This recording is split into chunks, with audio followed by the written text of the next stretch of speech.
Bonsoir et bienvenue à l'écoute de cette émission Talk Politique. Vous nous écoutez sur la 95.3, sur le www.filmguinée.com, mais aussi sur nos plateformes digitales. Merci pour votre fidélité. Cabinet Fofana, bonsoir. Bonsoir. Bienvenue.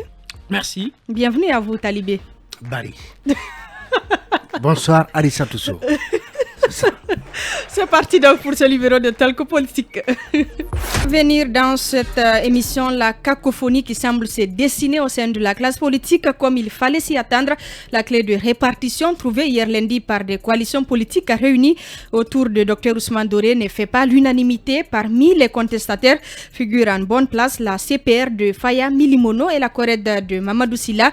La première alliance annonce le dépôt de sa propre liste. Désormais, le même scénario est attendu chez l'ex-chef de file de l'opposition. À quelles conséquences faut-il s'attendre? Nous posons la question à nos chroniqueurs. À la une, toujours les nouvelles autorités qui prennent des mesures face à l'occupation par le remblayage des domaines publics maritimes et des bordures des cours d'eau. Le gouvernement a donc décidé de l'interdire formellement. Le communiqué est signé par 3 ministres, celui de l'urbanisme, de l'habitat et de l'aménagement du territoire, l'administration du territoire et de la décentralisation et la ministre de l'environnement et du développement durable. Même les promoteurs qui disposent donc de conventions vont devoir se rapprocher des autorités compétentes pour faire examiner leurs documents. Alors comment réagissent les acteurs de l'environnement? Qu'attendent-ils d'autres de l'actuel exécutif? Nous poserons la question à Mamadou Ribari, activiste environnementaliste. Il sera au téléphone avec nous dans la première partie. Et puis dans la seconde partie, on va s'intéresser à l'assainissement du fichier de la fonction publique. Les nouvelles autorités ont annoncé il y a des jours le recensement des fonctionnaires, une opération confiée aux forces de défense et de sécurité sous la supervision des gouvernorats et préfectures. La démarche est soutenue par la promotion Guinée 50 qui dit se battre contre les pratiques qui ternissent l'image de l'administration guinéenne. Pour en parler, nous recevrons 2 membres de cette structure qui regroupe plus de 11 000 fonctionnaires. Et pour terminer, on vous donnera la parole sur l'interdiction des pétards à Conakry par la gouverneure Mahawa Silla. Bienvenue à tous. Encore une fois, bienvenue à tous. On commence avec vous, Talibé. Absence donc de consensus. Il fallait s'y attendre entre les acteurs politiques. Ça commence à crier un peu partout. Je le disais ici, je donnais ma tête à couper que, justement, il n'y aurait jamais eu consensus entre les acteurs politiques parce que c'est plus de 180 partis politiques pour 15 places. Alors, même si on connaît... Même si c'est 100 places, c'est pas évident. Voilà, hein? même si c'est 100 places, où on accordait autant de places qu'il y en a de partis politiques, il y aurait qui auraient prétendu légitimement ou de façon exagérée avoir droit à plus de places que d'autres.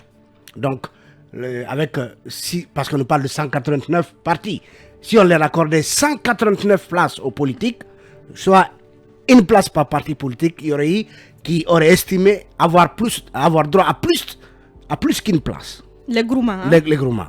Et donc, il ne fallait pas, donc par conséquent, s'attendre à ce qu'il y ait une entente.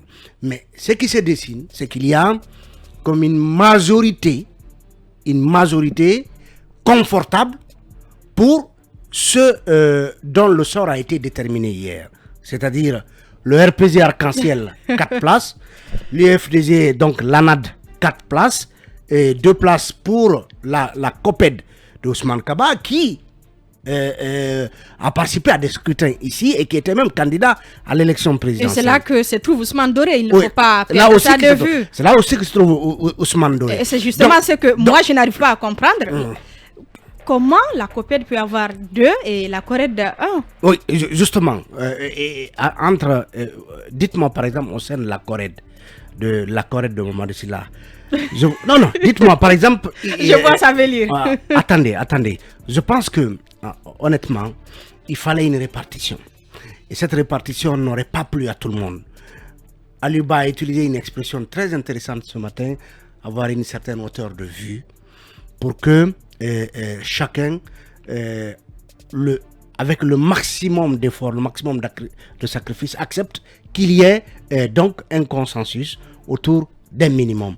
Aujourd'hui, moi, je me demande bien, j'apprends que du côté de la Corrède, on est à Réunion, depuis le matin, on a essayé d'avoir... On parle d'une centaine de partis politiques, c'est normal, mais je pense que 100 partis politiques, d'un côté, l'ANAD de l'autre, il n'y a pas marche. 100 partis politiques d'un côté, le RPG de l'autre, il n'y a pas marche. Je pense qu'à ce stade, la majorité se trouve du côté de ceux qui ont été amenés en termes de médiation par le docteur Ousmane Doré. Mais toujours est-il que aujourd'hui, Mamadou Sylla est un peu dans ses petits souliers parce que... Il n'est pas le seul, il y a Faya aussi qui n'est pas d'accord. Oui, je parle de Mamadou Sylla, le récent, en tout cas le tout dernier chef de file de l'opposition, donc sous Alpha Condé.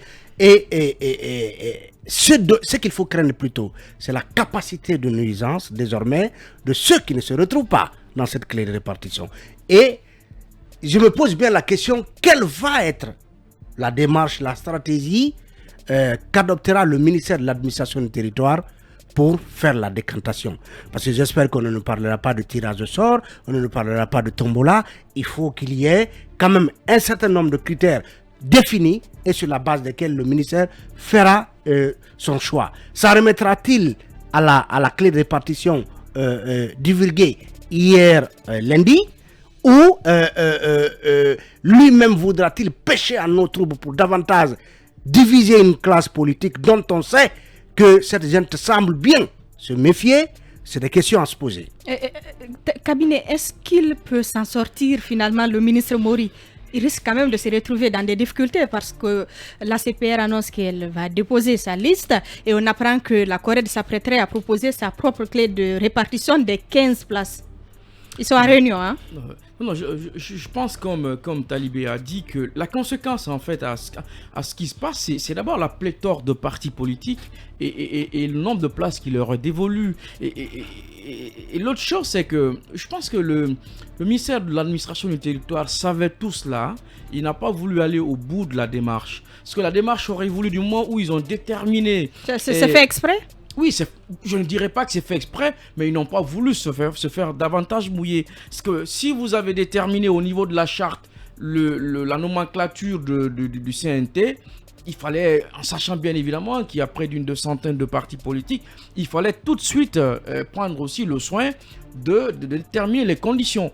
Je pense que si le ministère de l'administration du territoire s'est juste tenu à dire oui, un parti égale un parti, et je crois d'ailleurs que la polémique est venue à ce niveau. Si d'aucuns ont eu de l'appétence, c'est naturellement parce que le ministère de l'administration du territoire a dit oui, un parti égale un parti, pensant contenter tout le monde, alors que le problème ne se trouve pas, le problème se trouve ailleurs. D'ailleurs, les partis politiques de façon générale, puisque ce sont des compétiteurs, personne ne voudra laisser la place à l'autre. Et ils sont nombreux pour une place de 15, plutôt... Finalement, c'est comme si c'était la CENI. Tout le monde veut aller là-bas. Non, en fait, la question justement... Ils vont juste écrire la Constitution. Mais la question justement est de savoir pourquoi les partis politiques sont autant intéressés à aller au sein du CNT. Ce matin, dans Mirador, on posait la question. Il y a par exemple M. Faya qui dit qu'il faut plutôt se préoccuper de savoir qui est-ce qui vont aller, le profil, est-ce qu'ils ont le profil du job. Et là-dessus, vous avez quand même que le travail parlementaire est un élément important au sein du CNT, même s'il faut aussi dire que même quand on a eu un CNT, donc une assemblée provisoire, on doit aussi jouer le rôle de contrôle de l'action gouvernementale. Pour travailler à cela, il faut être important au sein de l'Assemblée nationale.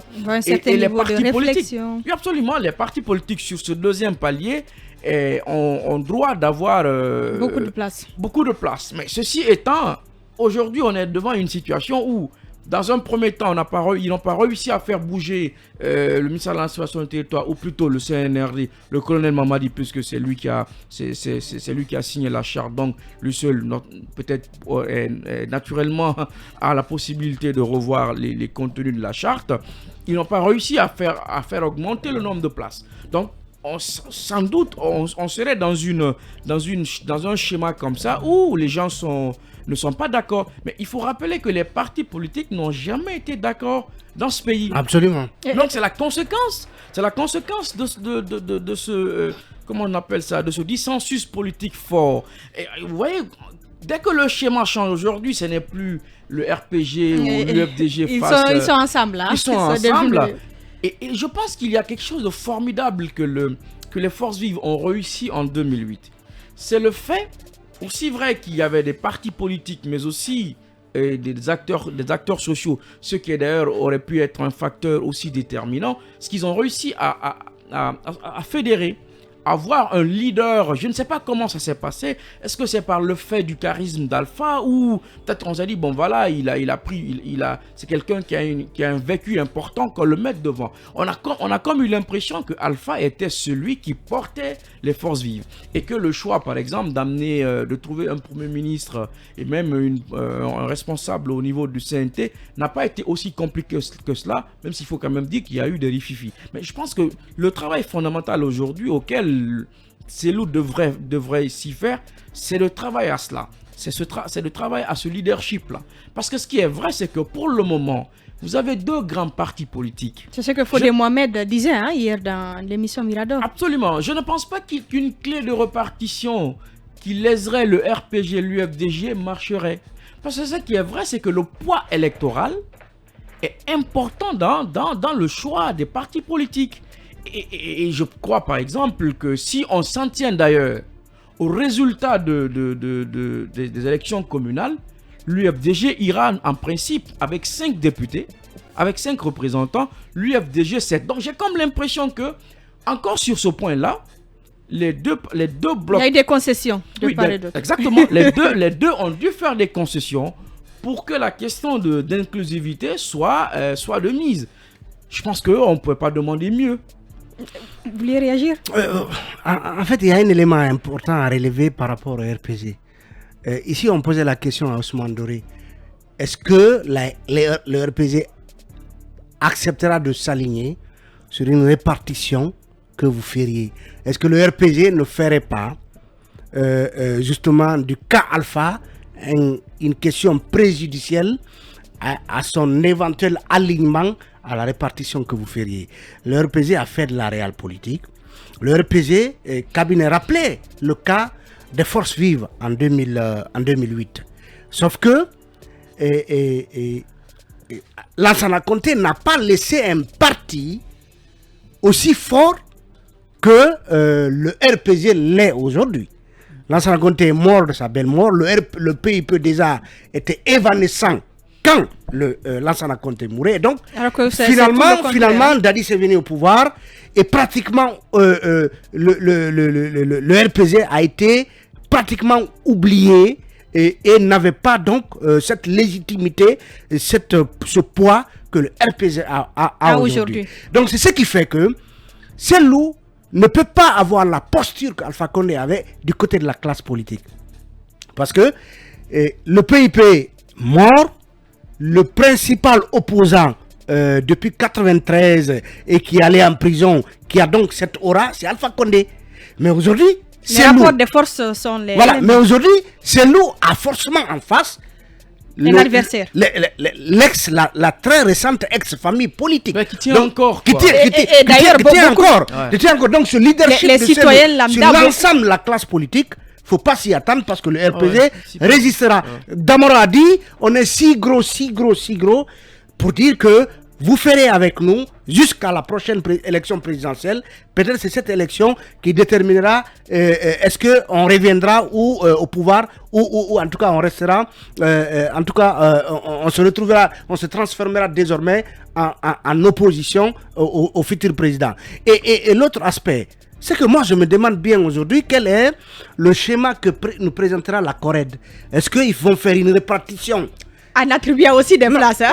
Non, justement, une répartition sans le RPG arc-en-ciel, sans l'ANAD, pour se contenter de se répartir entre les fameux, les fameux 100 partis dont on nous parle. Donc, est-ce que le partage se fera entre les familles Kored, entre la famille Kored et en ignorant superbement les autres, ou est-ce que, parce que Faye a dit que l'un des éléments, l'une des bases de la discussion menée par Ousmane Doré, c'était que chaque coalition devait avoir deux donc représentants. Est-ce que mais les autres étaient absents, après on leur a donné une place. Absolument. Donc aujourd'hui, on voudrait bien savoir quelle est la clé de répartition que propose comment dirais-je la Kored. Est-ce que le ministère de l'administration du territoire, dont le rôle est encore important, parce que finalement, puisque la classe politique ne s'entend pas, le seul arbitre, c'est le ministère de l'administration du territoire. Est-ce que le CNRD qu'on accuse de vouloir jouer la montre et de ne pas s'empresser de mettre ce CNT qui aurait pu accélérer les choses, va justement surfer sur ces divisions-là pour dire, écoutez, si comment voulez-vous qu'on mette en place le CNT si la partie la plus importante de ce CNT, les acteurs politiques ne s'entendent pas, et patatras, on risque donc on risque de donner un autre joli mois au CNRD sans qu'on ait justement on pourrait prolonger le délai, parce que du côté de la société civile aussi, c'est le silence. On a l'impression qu'il n'y a pas encore de représentants désignés. La jeunesse, c'est la même chose. Un peu partout, c'est les mêmes problèmes. Est-ce qu'il faut s'attendre à ce que l'opération prenne fin le 25 jeudi?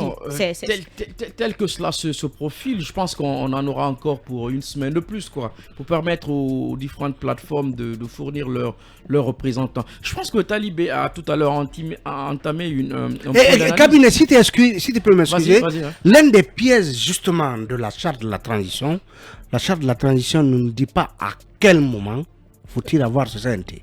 Par exemple. Oui.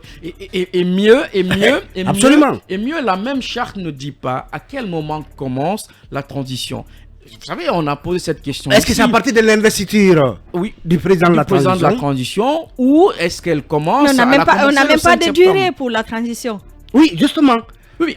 Et c'est là le piège de renvoyer la question de la durée de la transition à un organe dont le sort est si hypothétique, parce que faisant l'objet de toutes les divisions. Donc aujourd'hui, ce CNT, vous et moi, peut-être que ça alimente nos débats, peut-être que nous sommes pressés de voir se mettre en ce CNT, mais est-ce que finalement c'est, le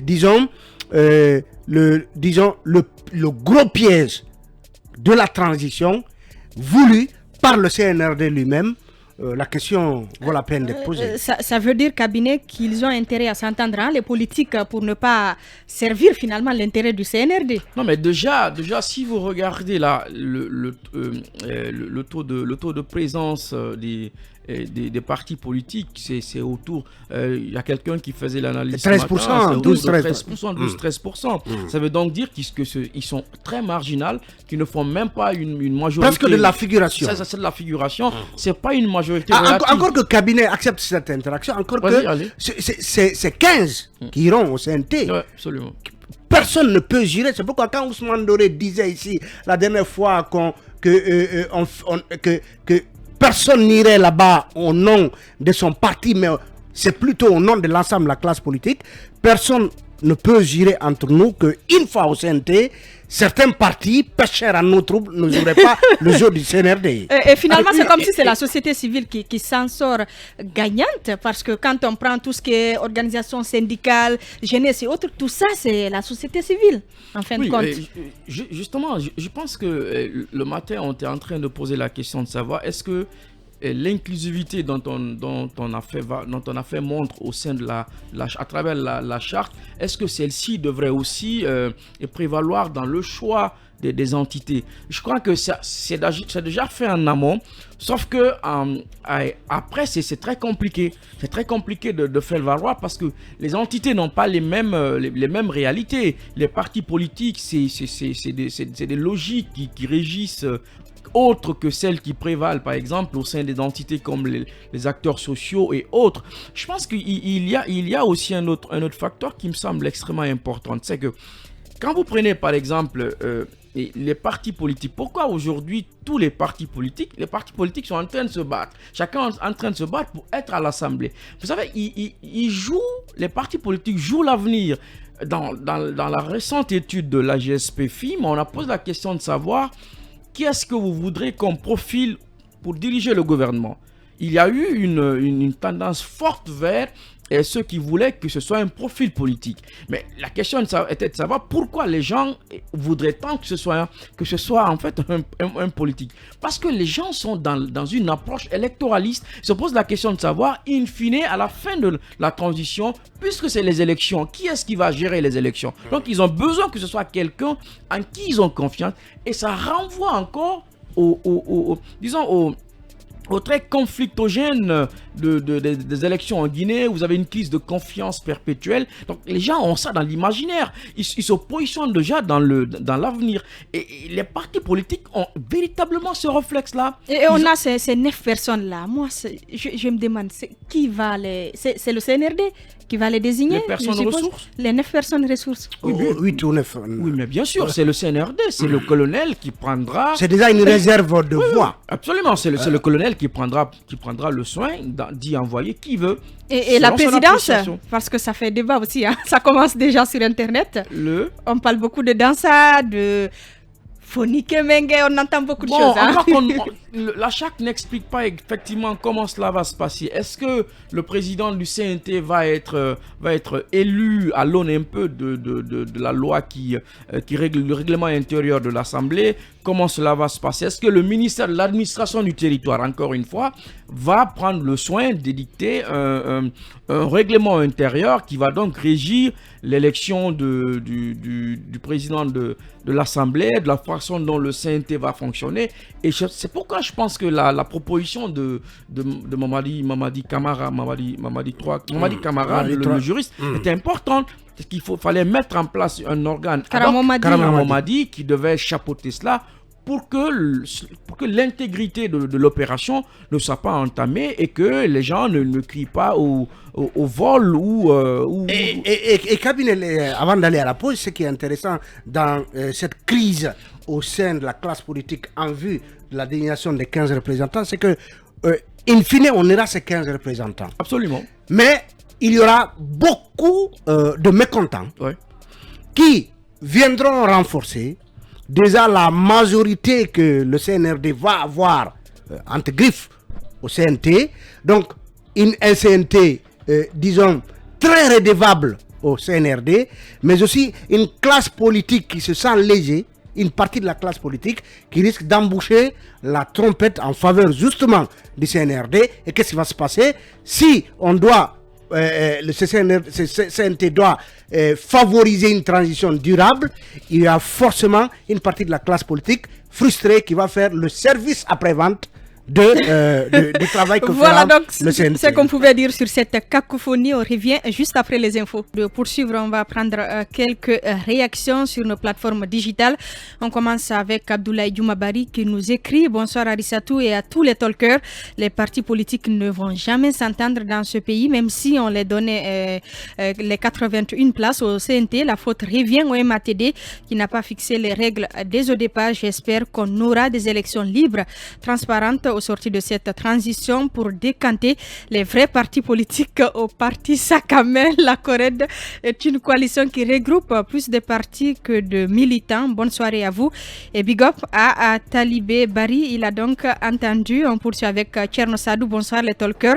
Moi je pense que ces partis politiques incartables devraient accepter cette répartition parce que si cela se fait normalement sur le RPG, l'UFDG auront des représentants. On continue donc avec Bachérif. Bonsoir Talk Politique. La résignation de l'IFDG et de l'ANAD dans cette allocation de poste au CNT en acceptant ce qui fut proposé pour avancer dans cette transition malgré les exactions qu'ils ont enregistrées avec le régime jaune démontre l'esprit d'homme bâtisseur du président CDD. Ça n'a rien à voir. Hein?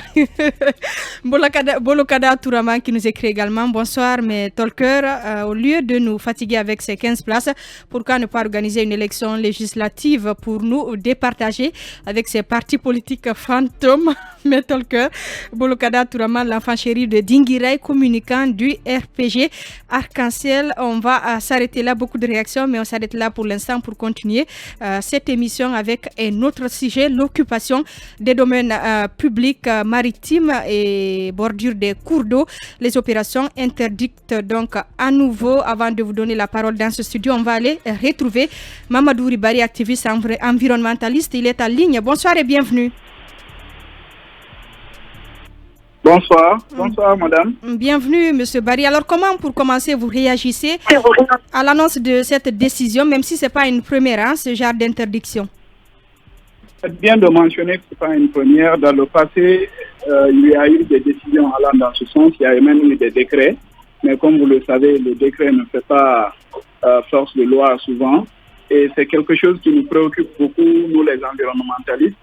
Nous cherchons en fait à protéger ces sites appelés sites écosystémiques. Et en fait, vous devez savoir que l'anarchie prédomine sur ce point-là en ce qui concerne le littoral. Et très malheureusement, la Guinée, notre public, la République de Guinée ne dispose pas donc de loi sur le littoral. Il est grand temps donc pour les uns et les autres, les acteurs et les décideurs, de doter une loi du littoral pour ce secteur en vue de préserver ces sites du genre. Les cours d'eau ne doivent pas faire l'objet d'occupation en aucun cas. Le littoral également, la mangrove, ce sont des sites à protéger et il va dans l'intérêt de tous. Alors, quel impact toutes ces opérations de remblayage ont produit sur Conakry notamment? Est-ce qu'on a des... Allez-y. Vous savez, remblayer et occuper anarchiquement, repousser l'eau pour s'installer pour des usages, des habitations domestiques ou industrielles ou même hôteliers, ce n'est pas conseillé parce que ça a des répercussions sur tôt ou tard, l'eau d'abord va revenir et ça appauvrit les ressources halieutiques et ce n'est vraiment pas recommandable et ce n'est pas n'importe où on peut se permettre de faire des remblayages pour s'installer. Il doit y avoir des réglementations donc là-dessus, pour que les choses soient vraiment bien régulées. Et il faut reconnaître qu'il fait très chaud en ce moment à Conakry. Est-ce que tout ça est lié à cette dégradation de l'environnement? Là, je ne saurais lier une quelconque coïncidence par rapport à la chaleur recrudescente de ces derniers jours à Conakry, mais ce qui est sûr, ce n'est pas la première fois qu'il y a des chaleurs, des canicules comme ça, et c'est lié, je ne peux pas nier que c'est lié au réchauffement climatique. Mais il faut dire encore une fois que l'occupation anarchique des littoraux, si vous voulez, de la mangrove, des cours d'eau, ne peut être tolérée. Je me réjouis en tant qu'environnementaliste d'une telle décision et je prie les autorités, j'invite les autorités à bien vouloir faire suivre par des actions, des mesures draconiennes, n'est-ce pas, cette décision. Qu'est-ce que vous appelez mesures draconiennes? Les mesures draconiennes, il faut punir, hein. Il faut punir. Et selon la loi, il faut passer par la loi pour sanctionner ceux qui ne respectent pas les dispositions de l'État et ceux qui veulent se montrer plus forts par rapport à l'État au détriment de l'intérêt public. Je crois que les mesures draconiennes, c'est aussi arrêter la vente de ces domaines situés sur le littoral et essayer désormais de récupérer avec une mesure de compensation, récupérer ces domaines en vue de redonner vie à la mer, de redonner vie au littoral et c'est pour le bien de toutes les populations. Allez-y, Talibé. Monsieur Barry, vous avez rappelé que ce n'est pas la première interdiction en soi. Est-ce que vous pouvez nous énumérer quelques raisons qui expliquent que les interdictions antérieures n'aient pas pu avoir les effets escomptés? C'est facile, et vous le savez autant que moi, c'est le manque de suivi de l'application de ces interdictions. Quand une décision est prise, il faut s'assurer que la décision est bien appliquée. Mais en Guinée, vous le savez, il est de coutume chez nous, on prend les décrets, on sort même des lois souvent qui n'ont pas force d'appliquer, qui ne sont pas appliquées sur le terrain. Et donc, je crois qu'il est du ressort et de la responsabilité de l'État à travers ses agents, ses démembrements, de veiller à l'application de n'importe quelle décision allant dans le sens à préserver l'environnement en Guinée. Vous savez, les enjeux sur l'environnement en Guinée est multiforme et multidimensionnel. Nous sommes souvent appelés le château de l'Afrique de l'Ouest et ce n'est pas fortuit. Et si nous, les cours d'eau tarissent ici, ça veut dire qu'on cause des problèmes jusqu'en Côte d'Ivoire et dans les pays du voisinage. Donc il est important, extrêmement nécessaire pour nous Guinéens et pour l'État guinéen d'œuvrer dans le sens de préserver tous ces sites pour que la Guinée continue de rester le château de l'Afrique de l'Ouest. Une fois encore, je crois que lorsque une loi, une décision ou un décret est pris, il faut absolument veiller à son application. Voilà, mais justement pour certains, l'un des goulots d'étranglement qui empêche l'application de ces nombreuses interdictions, c'est que la plupart du temps, certains de ceux qui le gouvernent disposent eux-mêmes justement de domaines, de parcelles dans le domaine maritime public, et donc il ne peut pas s'appliquer à eux-mêmes cette mesure d'interdiction parce que... Est-ce que les autorités de transition peuvent réussir cette mission? Oui, ils peuvent réussir. Vous savez, tout est une question de volonté. Je ne nie pas le fait que ce sont souvent des dépositaires du pouvoir public qui occupent ces sites du genre, tout le long du littoral. Mais souvenez-vous, hein, nulem sensatur ignoralem legem. Donc c'est la primauté de la loi par-dessus de tout un chacun qui constitue la société. On ne peut pas être plus fort que la loi. Ce que je veux dire, c'est qu'il est bon de tirer des décisions, de sortir des décisions et des décrets, mais après, il faut les faire exécuter. Et c'est extrêmement vrai aussi que quand vous dites que c'est des anciens ministres de la République qui occupent ces sites, mais ce n'est pas une fatalité. On peut les faire déguerpir, ils ne sont pas plus forts que l'État. Nulem sensatur ignorarem legem, il faut appliquer la loi. Je crois que c'est ça, et en plus, c'est tout. Personne n'est au-dessus de la loi, en fait. Ce que vous dites là, c'est facile. Il faut les déloger, il faut peut-être démolir ce qu'ils ont déjà bâti. Comment dire, on va revoir les conventions pour ceux qui en disposent. Voilà, justement, ma question, c'est que le ministère, en tout cas, le ministère de l'Urbanisme demande à ceux qui ont déjà construit là de se rapprocher des trois ministères signataires de ce communiqué. Est-ce qu'on ne pourrait pas assister à des arrangements, à peut-être à des sanctions financières plutôt qu'à une opération de récupération après démolition? On souhaiterait qu'il y ait une opération de récupération, même s'il n'y aura pas de démolition après, parce que, souvenez-vous, on a besoin d'infrastructures. C'est vrai que les infrastructures réalisées peuvent servir à d'autres fins, qui ont des utilités d'ordre public. Mais encore une fois, on a le bénéfice du doute, parce qu'on a toujours eu des dirigeants ici qui préfèrent les catimini que la voie officielle. Ils peuvent convoquer ces gens qui occupent déjà ce site et les faire une extorsion ou une concussion, leur soutirer un peu dessus et puis se calmer dessus. Mais je crois que là où nous sommes aujourd'hui en tant qu'État, la Guinée n'est plus au divertissement ou à la récréation. Vous êtes optimiste. Vous êtes optimiste apparemment. Je suis très optimiste parce que nous sommes liés par la responsabilité, par le résultat. On n'a plus le temps ni même la chance de mentir ou de faire des faux pas. Il est grand temps. On est le seul pays qui nous ressemble qu'à nous-mêmes aujourd'hui, en Afrique de l'Ouest et ailleurs. Nous sommes le seul pays qui ne ressemble qu'à nous-mêmes et c'est dangereux. Si vous partez ailleurs, vous voyez l'organisation, vous voyez la structuration, l'occupation, l'urbanisation, c'est extraordinaire. Merci. Et quand c'est la Guinée, c'est le désordre. Merci beaucoup à vous, donc Mamadou Ribari, activiste environnementaliste. Merci beaucoup d'avoir accepté notre invitation. C'est moi qui vous remercie. On l'a écouté, hein, on va attendre de voir ce que ça va donner.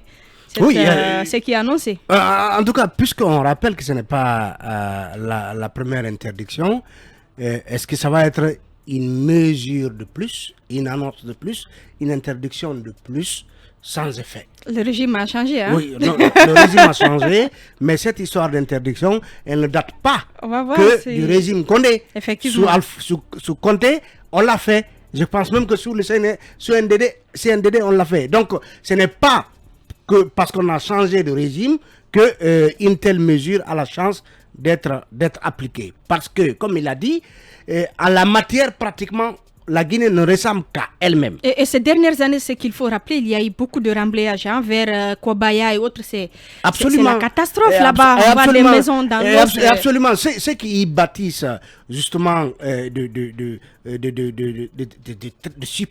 superbes villas, c'est l'oligarchie économique ou l'oligarchie politique ou l'oligarchie administrative. Donc ce sont les ministres, ce sont les directeurs de régie, ce sont les opérateurs économiques qui certainement vont voir le même ministère de l'urbanisme et de l'habitat, ou bien le ministère de la ville, appelez ça comme vous voulez, pour soudoyer justement des cadres qui sont haut perchés et afin d'avoir une espèce d'autorisation de construire justement dans ces domaines maritimes publics. Donc aujourd'hui, il faut que ce soit enfin l'interdiction de vrai, celle qui va avoir, celle qui va avoir un impact, et on verra. J'en finis en me rappelant, et ça m'avait sidéré à l'époque, quand Ibrahim Kourouma nous a dit qu'il allait justement comment dirais-je, débarrasser toutes les emprises des rues. Vous vous rappelez que une sorte d'interdiction avait également visé ceux qui occupent les bordures de mer. Mais on nous a appris que certains de ceux qui avaient donc des constructions là-bas étaient passés payer jusqu'à 4 milliards en contrepartie de ces remblais. Donc, il n'y aura pas donc du 2 poids, 2 mesures pour dire que tel, parce qu'il a payé tel milliard, il doit rester, et puisque l'autre n'a pas eu autant de milliards à payer, on doit le débarrasser. Il faut qu'il y ait une étude qui puisse déterminer quelles sont les différentes parties justement de la ceinture maritime de Conakry qui doivent forcément être débarrassées des constructions qui sont là, parce que vous avez posé la question à l'environnementaliste pour dire est-ce que la chaleur, la vague de chaleur qui s'abat sur Conakry peut s'expliquer par la dégradation de l'environnement, mais est-ce que vous savez que tous ces immeubles qu'on construit le long de la mer empêchent justement la brise maritime de venir sur nous. Il s'y connaît, hein, en environnement. C'est ce que je dis. Donc forcément, ça a un impact. Ça fait que quand la brise part de la mer, elle vient s'abattre sur les murs de ces immeubles qui ceinturent donc Conakry. Il nous empêche de profiter. Hein? Oui, moi j'ai été à Lomé, une très belle capitale. Vous voyez justement que la corniche fait front avec une très longue plage de sable fin. Aujourd'hui, il n'y a même pas de plage à Conakry parce qu'on a tout occupé illégalement. Il faut donc examiner toutes ces conventions. Hein. On a demandé à ceux qui sont titulaires de conventions de se rendre auprès des services compétents. Il faut voir tout ça de près. Non, mais c'est très problématique. On est le seul pays, je pense, au monde où l'environnement est si violemment attaqué, pour reprendre le colonel Mamadi Doumbouya. Regardez le lac qui est tout près du palais, là. Oui. Il a presque disparu. Exactement. On est les seuls qui ne nous occupons pas de l'impact des attaques contre l'environnement. Conakry, qui est une presqu'île, et a été présentée dans les mémoires, dans les livres de géographie et d'histoire comme étant un très beau pays où le climat il est bon. Sauf qu'aujourd'hui, cela a changé. Même si le réchauffement climatique étant, je pense qu'on avait quand même la possibilité de retarder l'impact du réchauffement climatique en Guinée si on avait fait un tant soit peu de la rigueur dans le choix de la prévention. Sauf que quand vous prenez la corniche à Conakry, il n'y a presque pas de corniche qui existe en Guinée. C'est dommage, on attaque l'environnement comme ça, et le plus souvent ça ne se justifie pas. Parce que quand vous regardez, c'est des occupations privées qui n'ont aucun impact. Je vais vous dire quelque chose qui va vous étonner. Vous savez, entre 2013 et 2014, Alpha Condé et la gouvernance Alpha mettaient en avant comme politique publique ayant réussi comme une belle invention la construction des hôtels. Sauf que une étude que l'association Guinéenne Sciences Politiques a faite a prouvé qu'en fait, que les gens de Kaloum percevaient plutôt la construction des hôtels comme étant une menace. Menace pour leur environnement. Pour eux, ce qu'ils avaient comme vestige, comme lieu de loisirs, disparaissait au profit d'hôtels dans lesquels leurs enfants n'avaient pas de possibilité de travailler. Vous voyez combien de fois il peut y avoir... Le cas de l'hôtel Noum, c'était un peu une sorte de jardin pour justement les malades hospitalisés à l'hôpital Yassine. C'était là qu'ils étaient censés venir se promener pour prendre de l'air. Là où il y a l'hôtel Loum. Mais vous voyez combien de fois il peut y avoir un décalage fou entre... L'hôtel Onomo, c'est sur un gros remblaiage. Un gros remblaiage. Et ouais, il y a ce décalage entre la perception que l'on peut avoir d'une action publique, d'une politique publique, et ce que l'on vend comme étant le changement. Le changement. C'est très... ça, c'est explicatif de la façon dont parfois on se comporte. Quand vous regardez tous ces jeunes qui partaient il y a maintenant 20 ans ou 30 ans jouer sur la corniche de l'Andrea jusqu'à la Camayenne, il n'y en a plus rien. Et ça sent mauvais, hein. Quand tu passes après, c'est pas entretenu, on ne peut pas rester là. Conakry étouffe. Conakry, c'est une sorte on est dans une sorte de thermos, et vous verrez que au fil des années, la température va monter. Je pense qu'il faut qu'on permette à Conakry de respirer et que Conakry, en tout cas, se rachète l'image d'antan, cette réputation de perle de l'Afrique occidentale, parce que c'est encore possible de le faire. Il faut nous débarrasser, en tout cas, tous ces immeubles dont on n'a pas besoin en bordure de mer. On me dira que c'est parce que je n'en ai pas là-bas, et je pense que je ne serai pas fou au point d'aller construire en bordure de mer, parce que je sais que quand les choses vont se normaliser dans ce pays, d'un trait de plume, on rayera tout ce château de cartes le long des bords de mer. Permettez-nous donc de respirer. On va changer de registre, c'est pour donner la parole à nos invités. Merci d'écouter Talk Politique sur la 95.3, mais aussi sur le www.filmguinée.com et à travers nos différentes plateformes digitales. On s'intéresse cette fois à la problématique de l'assainissement du fichier de la fonction publique avec nos invités. Mohamed Fatoumata Keïta, président de la promotion Guinée 50, et Alseni Conté, trésorier de la même structure. Bonsoir et bienvenue. Bonsoir madame. Bonsoir monsieur Conté. Bonsoir madame. Bienvenue. On s'intéresse donc à cette problématique. Pour commencer avec vous monsieur Keïta, quelle lecture on peut faire aujourd'hui de la situation de l'administration guinéenne?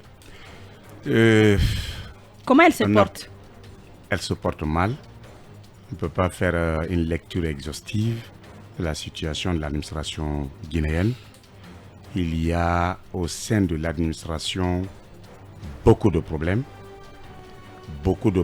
dont il y a eu beaucoup de tentatives, mais il n'y a que récidive qu'on est en train de constater.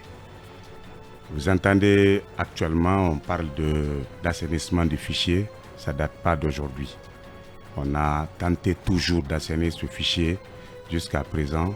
Ce fichier, il est encore touffu, compliqué, mélangé, parce que tout simplement, la volonté politique ne l'accompagne pas. Et les techniciens qui font... Quelle preuve vous avez qu'il est touffu? Justement, quand vous parlez du fichier touffu, c'est quoi le visage, l'expression de ce caractère touffu-là? J'y viens. Au sein de l'administration, je vous ai dit qu'il y a eu beaucoup d'assainissement. Le Guinéen, le petit malin du Guinéen fait qu'on a pu défier même les machines biométriques ici en République de Guinée. En fait, on fait celui qui fait intégrer les jeunes à la fonction publique par plusieurs moyens et par la corruption et puis par d'autres moyens illicites. C'est pas les machines, non, c'est pas l'intelligence des machines qu'on a défié, c'est l'intégrité des agents qui est mise en cause. Des agents recenseurs. On parle de la même chose mais différemment. En fait, vous qui êtes chargé de recruter les gens par la voie légale, vous laissez cette voie légale qui soit le concours, vous passez par d'autres moyens pour intégrer des gens à la fonction publique. Vous êtes encore interpellé pour faire le contrôle de ce fichier. C'est M. Souma Keïta. Monsieur Keïta, oui, vous parlez du recrutement. Nous, on n'est pas au niveau du recrutement. On parle déjà de l'existence. Il y a un fichier. Oui. Tout le monde se plaint depuis des décennies du caractère, disons, impropre de ce fichier, parce que on parle de fictifs là-dedans. On parle de gens décédés et qui continuent encore à y figurer et pour lesquels on continue à payer des salaires. C'est un peu cette description-là, c'est-à-dire l'existant. Quel est le diagnostic que vous faites du fichier existant, justement, en termes de fonction publique? On va tourner, mais à peu près, on reviendra à la même chose. Ce sont les hommes. Je vous ai dit que ceux qui sont commis à cette tâche à l'intérieur de l'administration publique guinéenne, qui entretiennent ces problèmes-là, c'est à eux on demande d'assainir le fichier. On devient juge et comptable à la fois. Si vous demandez à un DRH qui cache, qui n'a pas pu donner la déclaration de décès d'un élément de son département, si vous demandez à un DRH à qui il y a plusieurs cadres qui sont confiés pour dire je ne suis pas présent, mais il faut veiller à ce que quand il y a contrôle que vous me signaliez, c'est le même contrôle, le même DRH, vous lui demandez de faire la situation de ce département. Vous pensez qu'il va exposer ses problèmes, qu'il va exposer ces hommes qu'il est en train de couvrir? Mais quel intérêt, M. Conté, quel intérêt ces DRH ont de couvrir ces personnes qui ne travaillent pas?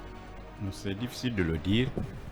Ils se partagent le salaire? Non, pratiquement, ce n'est pas leur travail. Mais quand on travaille dans le flou, on est obligé de garder certaines choses par devers eux. Parce que c'est eux qui ont la charge de gérer le personnel.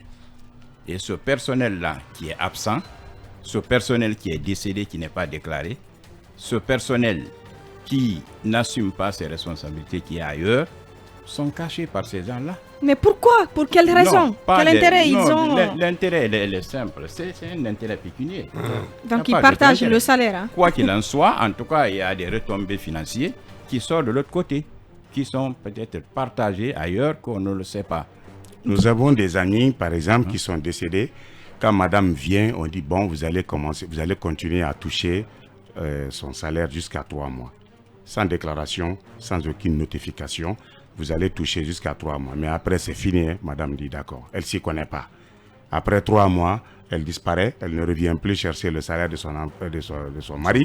Elle ne connaît pas la procédure qu'on doit engager ou enclencher pour pouvoir mettre le mari dans le cadre du régime de pension. Beaucoup de dysfonctionnements. On revient dans un court instant, juste après les infos. Encore une fois, merci de nous rejoindre dans cette émission Talk Politique. Avant de redonner la parole à nos deux invités, on va prendre quelques réactions sur nos plateformes digitales. C'est Abdoulaye Aliouari Diallo qui nous écrit « Bonsoir à tous les talkers. C'est une bonne décision qu'a pris le ministre de l'Urbanisme et ses collègues en interdisant le remblai au bord de la mer. Pendant ce temps, je demande le suivi de l'application de cette décision et éviter donc le laxisme. On continue avec Ramadan Danda Diallo qui nous écrit Arissa Tousso, je suis entièrement d'accord avec la décision sur cette interdiction donc de remblai de la bordure de mer. La décision est salutaire. Bonne soirée à vous les talkers. On prend une autre réaction. Habib Hore Koubiso, ce qui nous écrit. Salut la radio 2.0 et à tous les talkers de cet après-midi. En fait, l'eau est montée chez les jeunes et chez la presse actuellement.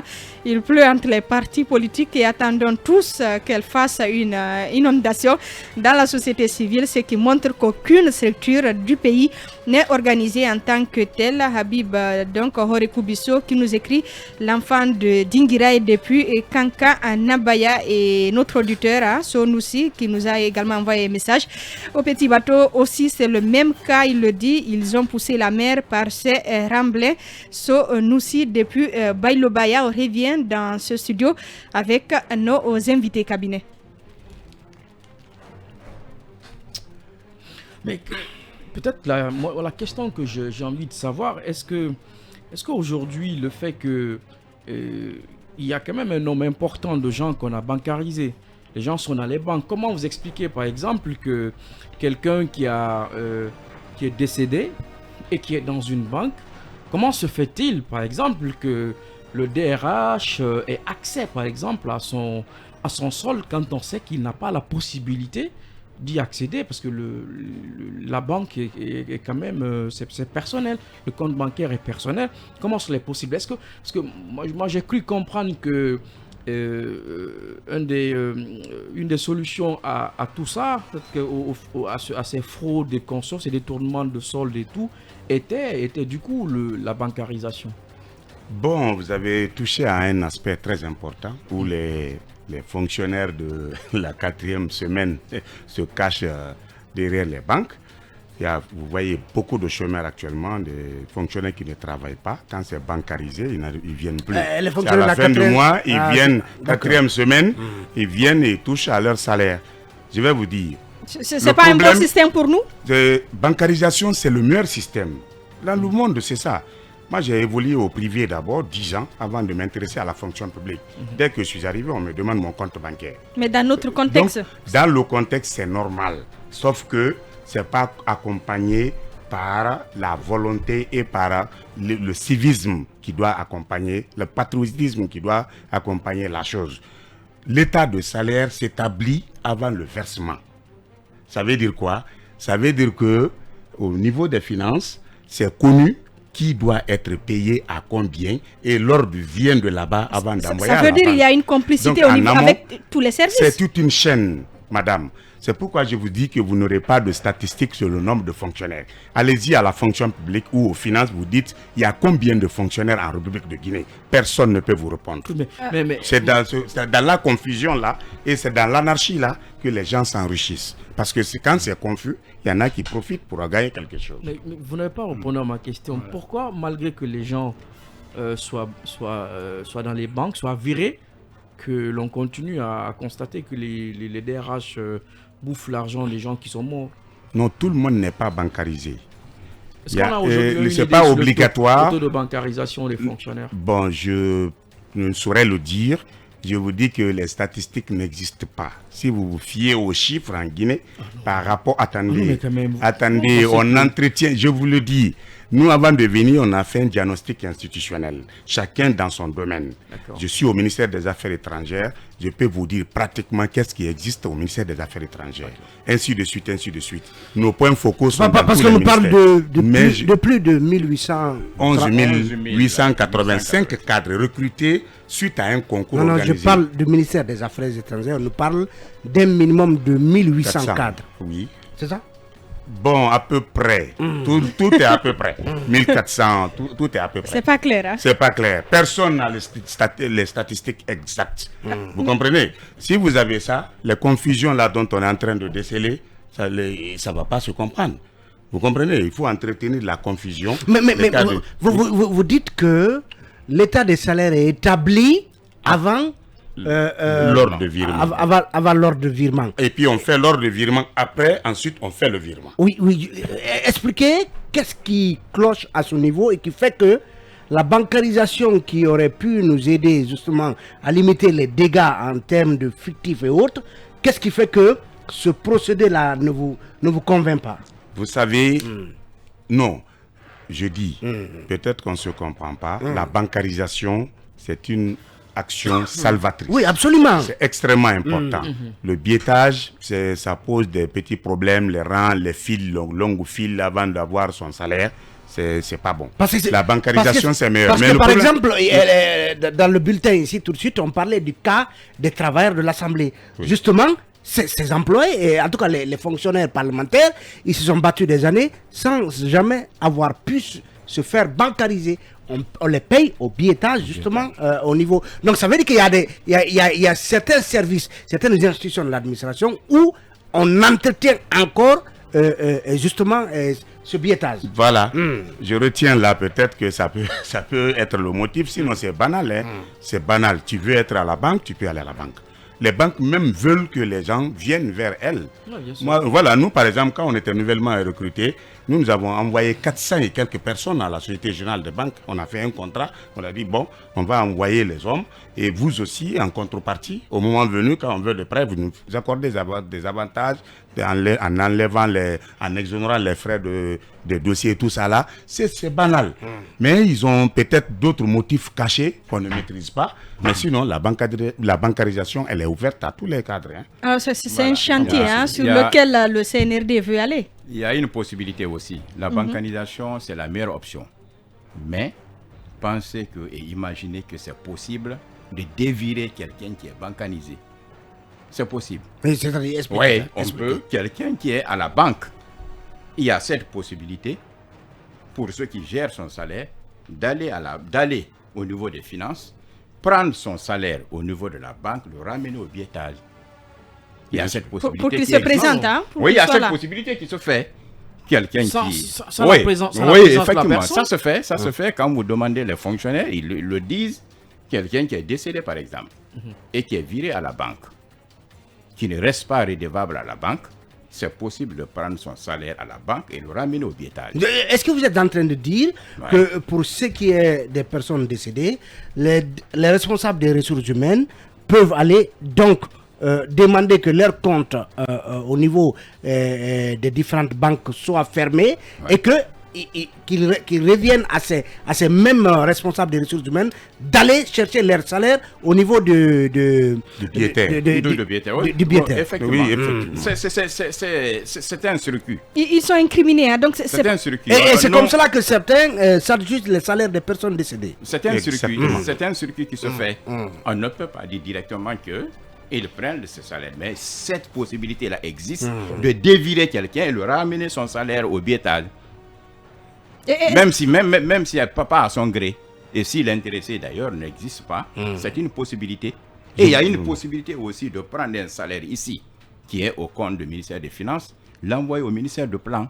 Il y a cette possibilité aussi, qui existe toujours dans le circuit administratif. Et moi, je vous donne des cas pratiques, parce que j'étais à la tête du syndicat de mon ministère. Et puis un moment où il y a eu des cas de décédés. Vous comprenez? Les dames ne savent pas comment faire la déclaration. Les veuves. Les veuves. Les deux sont partis à la banque. On a dit, bon, elles ont déclaré là-bas le décès de leur mari. Ils ont dit, ah, bon, d'accord, il n'y a pas de problème. Nous, on ne peut pas vous dévirer directement. Le conseiller a dit ça. Ils sont partis à la division solde. Là-bas, ils ont dit, bon, il n'y a pas de problème. Après la déclaration, il n'y a pas de problème. On va être en rapport avec votre DRH. Maintenant, ce qui est la division solde au ministère de l'Économie et des Finances. Effectivement. Donc, c'est déclaré là-bas, c'est déclaré à la banque. La division solde a saisi l'information pour enlever, comment on appelle ça? Enlever son compte bancaire et ramener au biétage. Dévirer. Ils ont procédé au dévirement de ces deux-là. Après, le biétaire ne relève pas du DAF. Le biétaire relève du DRH. Voilà une autre complication. Vous comprenez? Les deux parlent tous du chiffre, mais ils ne travaillent pas ensemble. Le biétaire, le DRH gère le personnel et le personnel qui sont au biétage sont gérés. Le personnel là est géré par le biétaire. Vous comprenez? Donc, la déclaration faite, la même répercussion est venue au département pour dire qu'elles ont perdu leur mari. Il n'y a pas de problème. Qu'est-ce que les gens font? On leur dit carrément, vous allez toucher 3 mois de salaire de vos maris. Après plus rien. Après plus rien. Elles ont dit d'accord. 3 fois et puis c'est fini. Les dames ne sont plus venues. Et le numéro, comment dire, le paiement, leur salaire est dans le circuit. Ça vient tous les mois. Il n'y a pas de problème. Et qui prend cet argent? C'est pour toutes ces raisons que les nouvelles autorités ont décidé de mettre de côté les DRH, tout ce qui est organisation de l'administration pour confier le recensement qui est annoncé aux forces de défense et de sécurité. Quand j'ai lu le document, j'étais très content parce que c'est nous qui avons demandé le premier de confier ça à une structure autonome pour pouvoir contrôler. Être juge et partie à la fois, la même confusion va continuer. Ça va créer d'autres problèmes après. Oui, mais il y a les mêmes pratiques au sein de l'armée. Il y a les mêmes pratiques au sein de l'armée. Au sein de l'armée, on paye des fictifs. Les détournements de salaires et autres sont signalés également au sein de la police et de la gendarmerie et de l'armée. Comment pouvez-vous justement croire que c'est le meilleur cheval pour réussir enfin une opération de recensement? En fait, on peut sortir d'une boîte pour aller travailler dans une autre et on le fait correctement.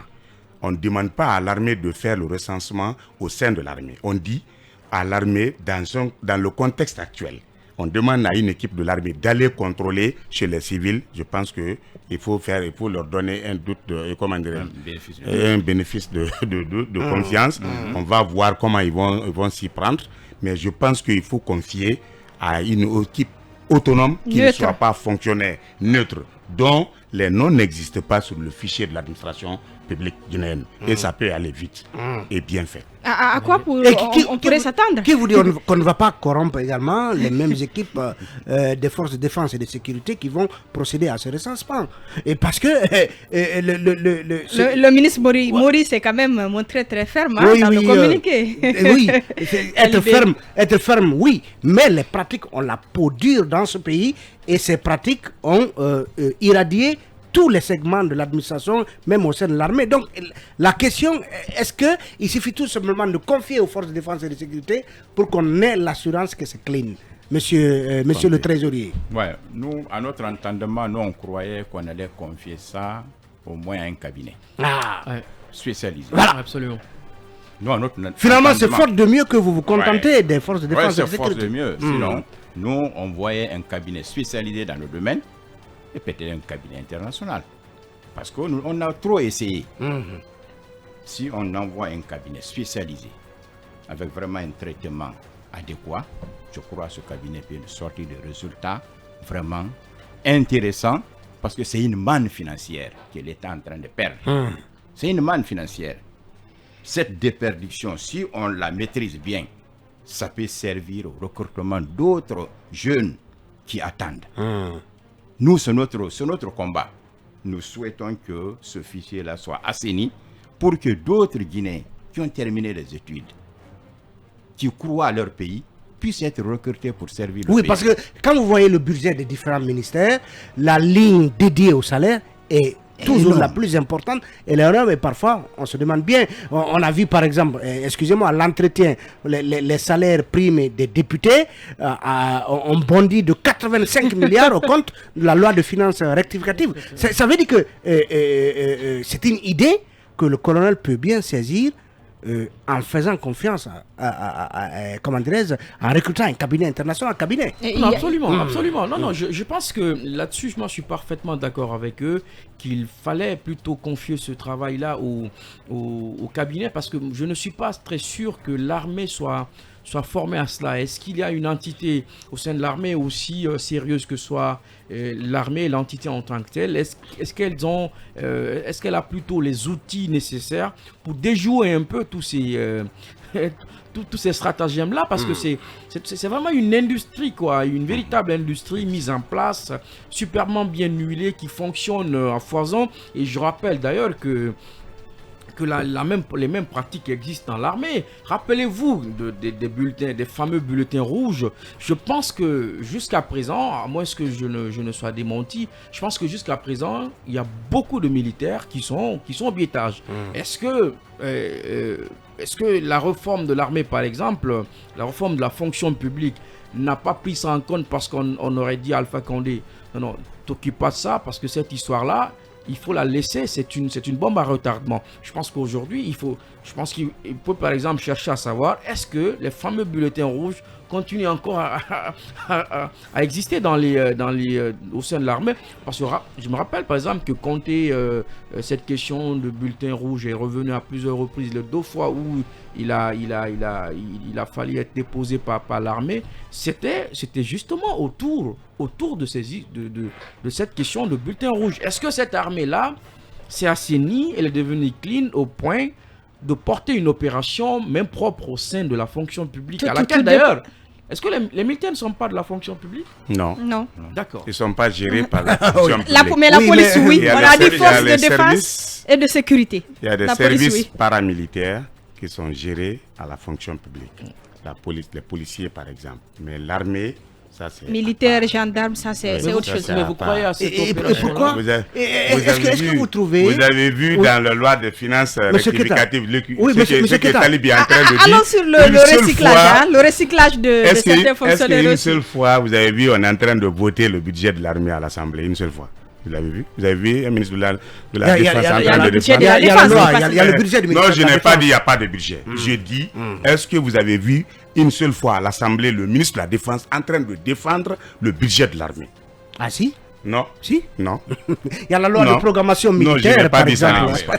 Ils ont leur budget à part. Parlons de la fonction publique, là où on maîtrise beaucoup le service public. Où on peut... on pourrait aussi, au cours de ce recensement, découvrir des fonctionnaires qui étaient à la retraite et qui sont recyclés. Exactement. Il y en a beaucoup. Et ça, c'est une bombe à retardement. C'est quoi ces fonctionnaires recyclés? En fait, les fonctionnaires recyclés, ce sont des fonctionnaires qui sont partis à la retraite il y a bien longtemps.